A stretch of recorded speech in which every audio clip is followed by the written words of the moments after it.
ថ្ងៃនេះខ្ញុំមានមេរៀនថ្មីចែកចំណុចទៅកាន់បងប្អូនថាតើយើងគួរថែដើមពេញប៉ោះបែបណាដើម្បីឲ្យពេញប៉ោះនឹងទទួលបានផលច្រើនហើយចំពោះបច្ចេកទេសនៃការថែដើមពេញប៉ោះនឹងវាមានច្រើនចំណុចប៉ុន្តែថ្ងៃនេះខ្ញុំមានតែមួយចំណុចទេទៅបង្ហាញបងប្អូនយល់ដឹងអំពីបច្ចេកទេសដាំពេញប៉ោះនៅក្នុងប្រទេសកូរ៉េពីព្រោះពេញប៉ោះនៅក្នុងប្រទេសកូរ៉េក្នុងមួយដើមអាចប្រមូលលុយឲ្យជនជាតិកូរ៉េហ្នឹងចន្លោះពី$50ឡើងទៅ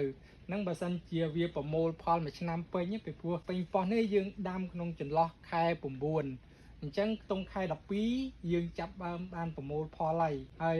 យើងប្រមូលផលរហូតដល់ខែ7ខែ8បានយើងកាត់ដើមនឹងចោលអញ្ចឹងពេញប៉ោះក្នុងមួយដើមហ្នឹងមានប្រវែងរហូតដល់ទៅ7ទៅ8ម៉ែត្រហើយពេញប៉ោះហ្នឹងយើងអាចប្រមូលផលបានរហូតពីព្រោះផ្កាវានេះបងប្អូនឃើញមួយដើមវាមានផ្កាតាមថ្នាក់ចេះ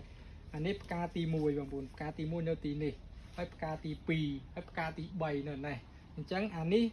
ខាងក្រោមនេះវាចាប់ដើមចាស់អានេះចាប់ដើមក្តឹបទៀតមកអានេះផ្កាទៀតមកហើយវាបន្តរហូតអញ្ចឹងដើម្បីថែដើមពេញប៉ោះហ្នឹងឲ្យប្រមូលផលបានពេញមួយឆ្នាំគឺគេមានវិធីសាស្ត្រក្នុងការថែវាហើយចំពោះការថែហ្នឹងខ្ញុំនិយាយតាក់ទងជាមួយនឹងការកាត់ស្លឹកហើយនឹងការទុកផ្កាតែយើងទុកផ្កាប្រមាណដើម្បីឲ្យសមស្របជាមួយនឹងដើមយើងទទួលបានផលផ្លែល្អហើយច្រើនទៀតចំពោះពេញប៉ោះមួយដើមនេះឥឡូវខ្ញុំនិយាយចំណុចផ្កាសិនផ្កាគេទុកចន្លោះពី4ផ្កាឬក៏3ផ្កានេះបងប្អូនឃើញទេ1 2 3 4ប្រទៀតថាផ្កានេះ4នេះបើសិនជាអាទី4នេះល្អអញ្ចឹងយើងទុក4តែបើសិនជាអាទី4នេះអត់ល្អយើងកាត់ចោលអញ្ចឹងផ្កាហ្នឹងវាមាន4ផ្កាអញ្ចឹងយើងវាមាននេះ6 7ផ្កាប៉ុន្តែយើងទុកតែ4ផ្កាពីព្រោះជាផ្កាល្អហើយណាមួយដើមនេះកំពុងតែនៅខ្ចីទៀតអញ្ចឹងយើងទុក4ផ្កាក៏បានដែរវាល្អហើយចំពោះផ្កាយើងទុក4ផ្កាទៅលើអញ្ចឹងរហូតហើយពេលអាក្រោមនេះទុំយើងកាត់អាទុំនេះអានេះចាប់ដើមទុំបន្តនេះចាប់ដើមទុំបន្តទៀតអញ្ចឹងទៅហើយវិធីសាស្ត្រដើម្បីឲ្យត្រូវស្តង់ដារនៃដើមគឺយើងចាប់ដើមសម្អាតទាំងអស់សម្បីតែត្រួយនេះបងប្អូនត្រួយដែលដុះជាខ្នែងគឺយើងសម្អាតទាំងអស់យើងទុកតែត្រួយទៅលើមួយដើមគត់ដើម្បីឲ្យសារធាតុចិញ្ចឹមហ្នឹងវាផ្ដល់ទៅដល់ផ្លែនិងផ្កាគ្រប់គ្រាន់ពីព្រោះអាត្រួយនេះស៊ីសារធាតុចិញ្ចឹមខ្លាំងណាស់ស៊ីខ្លាំងជាងផ្លែទៅទៀតហើយបើសិនជាដើមហ្នឹងបាក់ត្រួយផ្លែគឺកតាន់មកបងប្អូនមាំឲ្យធំទៀតអញ្ចឹងមកនិយាយពីរបៀបនៃការកាត់ស្លឹកយើងសម្អាតអាត្រួយនឹងអស់ហើយក៏វាដុះច្រើនណាតាមនេះបងប្អូនតាមមេឃស្លឹកនេះដុះមួយរហូតប៉ុន្តែយើងអត់ទុកទេយើងសម្អាតចោលទាំងអស់តែម្ដងហើយវិធីសាស្ត្រនៃការតែងស្លឹកហ្នឹងគឺយើងចែកចេញជា3ចំណុចក្នុងមួយដើមហ្នឹង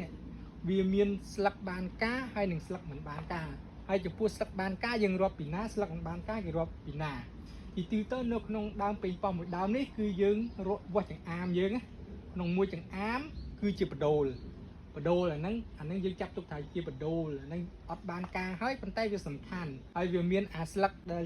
អត់បានការហើយអត់ប្រយោជន៍ទៀតអញ្ចឹងបដូលនេះសំខាន់មកចង្អាមអានេះជាបដូលសំខាន់លូតលាស់ទៅលើទៀតហើយយើងចាប់ដើមរាប់យើងទុកស្លឹកវាយើងរាប់អានេះជាមែករបស់ផ្កាទេអាហ្នឹងយើងអាចកាត់ចោលបាននេះយើងអត់រាប់ទេពីព្រោះវាជាផ្កាទេយើងរាប់មកចង្អាមនេះគឺជាបដូលពីក្រោមមកយើងរាប់1 2 3 4 5 6 7 8 9 10 11 12 13មានចំនួន13ស្លឹកអញ្ចឹងដើម្បីឲ្យពេញប៉ោះនឹងល្អគឺយើងទុកចន្លោះពី10ស្លឹកទៅ15ស្លឹកអញ្ចឹងយើងអាចកាត់ទុក12ក៏បានដែរបើសិនជាហៅស៊ឺនេះទៀតយើងទុកត្រឹម12ឬក៏11ស្លឹកបានហើយចំពោះហៅស៊ឺនេះទៀតអញ្ចឹងគឺយើងទុកតែ12ទេ12ក៏បាន11ក៏បានយើងទុក11អញ្ចឹងយើងត្រូវកាត់បន្តដល់ពេលវាដុះលូតមកវែងទៀត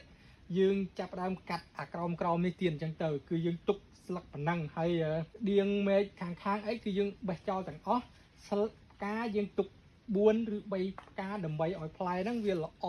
វាស្មើគ្នាធំស្មើគ្នាបងប្អូនវិធីសាស្ត្រនៃការតែងដើមគឺមានតែប៉ុណ្្នឹងឯងបងប្អូនបើសិនជាបងប្អូនគាំទ្រនៅការផលិតវីដេអូបែបនេះបងប្អូនគ្រាន់តែចុច share វីដេអូម្នាក់មួយទៅដើម្បីឲ្យបងប្អូនដទៃបានទស្សនាផងហើយនឹងជួយ follow page ដើម្បីទទួលបានវីដេអូថ្មីៗទាក់ទងជាមួយនឹងការធ្វើ